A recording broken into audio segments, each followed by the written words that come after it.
علیکم ناظرین، میں ہوں آپ کے ساتھ راجہ مطاع چوہان اور آپ میرے ساتھ میرے یوٹیوب چینل پر موجود ہیں۔ ناظرین، آج جو ہمارا ٹاپک ہے سرکاری ملازمین کے تنخواہوں اور پینشنز پر جو حکومت نے شاپ خون مارا ہے اس پر ہم بات کریں گے۔ حکومتی اہلکاروں کی جانب سے سرکاری ملازمین کی تنخواہوں، پنجاب میں خاص طور پہ تنخواہوں میں اضافہ کم کیا گیا، 30% کیا گیا، جبکہ باقی صوبوں میں گریڈ 16 تک کے ملازمین کی تنخواہوں میں 35% تک اضافہ کیا گیا۔ اور اس کے علاوہ پینشنز میں تو ہمارے ایک سرکاری طبقہ، ایک سرکاری ملازم زندگی بھر محنت کر کے حکومت کے لیے صرف کر کے پینشن حاصل کرتا ہے۔ پینشنرز کو بہت بڑا سا ایک جھٹکا دیا گیا ہے، پینشنز میں بہت کم اضافہ کیا گیا ہے، 5% اضافہ نہ ہونے کے برابر ہے۔ اس سے بہتر تھا آپ نہ کرتے۔ 5% بھی کوئی اضافہ ہے ایک عام آدمی کی پینشن میں، تو مہنگائی میں آپ اضافہ دیکھیں، یا تو مہنگائی کو آپ کنٹرول کریں یا پینشن اور تنخواہوں میں اضافہ مہنگائی کے حساب سے کریں۔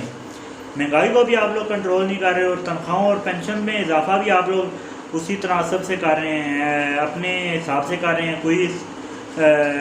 بیلنس نہیں ہے۔ 5% اضافہ کیا گیا، جبکہ باقی صوبوں میں 17% اضافہ ہوا ہے پینشنز میں۔ اس کے علاوہ ایک اور جو سرکاری ملازمین کے پینشنز میں شاپ خون مارا گیا، پینشنز جو کہ پہلے لیو انکیشمنٹ کیا چیز ہے وہ پہلے میں آپ لوگوں کو سمجھاتا ہوں کہ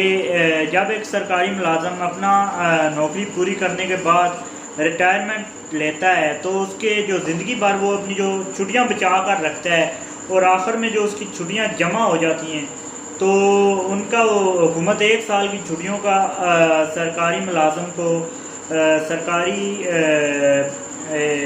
نوکری پیشہ افراد کو ان چھٹیوں کا اماؤنٹ اکٹھی کر کے 1 سال تک کی چھٹیوں کی تنخواہ جو ہے وہ سرکاری ریٹائرمنٹ کے ٹائم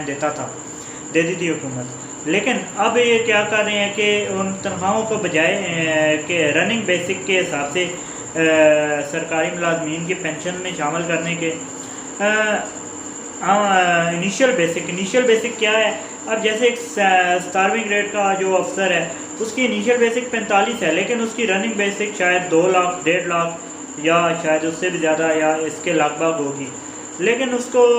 حصہ کتنا دیا جا رہا ہے سرکار؟ جب پینشن ملے گی اسے لیو انکیجمنٹ میں اسے 45,000 کے حساب سے تنخواہیں دی جا رہی ہیں، جو اس نے ساری زندگی محنت کر کے اپنی چھٹیاں بچا کے حکومت کو صرف کر کے اپنی چھٹیاں بچائے رکھیں، اور حکومت کو جب وہ صرف کرتا رہا ساری زندگی تو حکومت آخر میں اسے یہ دے رہی ہے۔ تو آج جو ہے سرکاری ملازمین کی جانب سے احتجاج ریکارڈ کرایا جا رہا ہے، کافی اچھا احتجاج ریکارڈ کرایا جا رہا ہے، جس کو ہم سب کو سپورٹ کرنا چاہیے۔ سرکاری ملازمین کا حق ہے احتجاج کرنا، اور سرکاری ملازمین کا یہ بھی حق ہے کہ ان کو ایک اچھی تنخواہ۔ پہلے ہی سرکاری ملازمین اور سرکاری طبقہ اس ملک میں سب سے زیادہ پسا ہوا طبقہ ہے، اور سرکاری ملازمین جو ہیں وہ اپنی زندگی میں کوئی اچھے انداز سے اپنی زندگی کو نہیں گزار سکتے، نہ ہی اپنے بچوں کو اچھی زندگیاں فراہم کر سکتے ہیں، اچھی لائف اور لائیولیہوڈ دے سکتے ہیں۔ سرکاری ملازمین کو انہوں نے پہلے ہی کافی زیادہ پسا ہوا طبقہ ہے، اور مزید زیادہ اس کو دبانے کی کوشش کی جا رہی ہے۔ سرکاری ملازمین کو وہ حصہ نہیں دیا جا رہا جو ان کا بنتا ہے، سرکاری ملازمین کی وہ تنخواہیں نہیں ہیں جو ان کی بنتی ہیں۔ حالانکہ ایک مراد یافتہ طبقہ ہے اس ملک کا، اعلیٰ عوام، اعلیٰ حکمران، ایوانوں میں بیٹھے ہوئے جو ہمارے لیڈر ہیں، چیئرمین سینٹ کو جس طرح سے مراد دی گئی، اس کے علاوہ ہمارے جو بیوروکریسی ہے، ہمارے ججز، ہماری بیوروکریسی، ہمارے اعلیٰ طبقہ، بڑا ہی ہماری اشرافیہ جو ہے اس ملک میں بڑی اچھی زندگیاں گزار رہی ہے اور بڑی مراد یافتہ، بڑی آسان زندگیاں گزار رہی ہیں۔ لیکن ایک سرکاری ملازمین ساری زندگی محنت کرنے کے بعد آخر میں ایک گھر تک بنا نہیں سکتا، تو ان کو مزید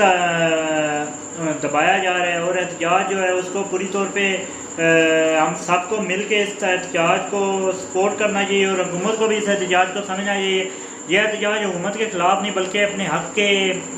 لیے کیا جا رہا ہے، اور سرکاری ملازمین کو ان کا حق دیا جائے کہ ان کے اوپر ڈنڈے برسائے جائیں، واٹر کینن برسائے جائیں، یا اس طرح کی کوئی حرکت ہو۔ نہیں ہونی چاہیے، جو اب تک بالکل نہیں کی گئی۔ لیکن آگے بھی ہم امید کرتے ہیں اپنی حکومتوں سے کہ سرکاری ملازمین کو بجائے اس طرح کے معاملات فیس کرنے کے، ان کو ان کے مطالبات کو سنا جائے گا اور ان کے مطالبات کو پورا کیا جائے گا۔ اب تک کے لیے اتنا ہی، مجھے یہ اجازت، اللہ حافظ۔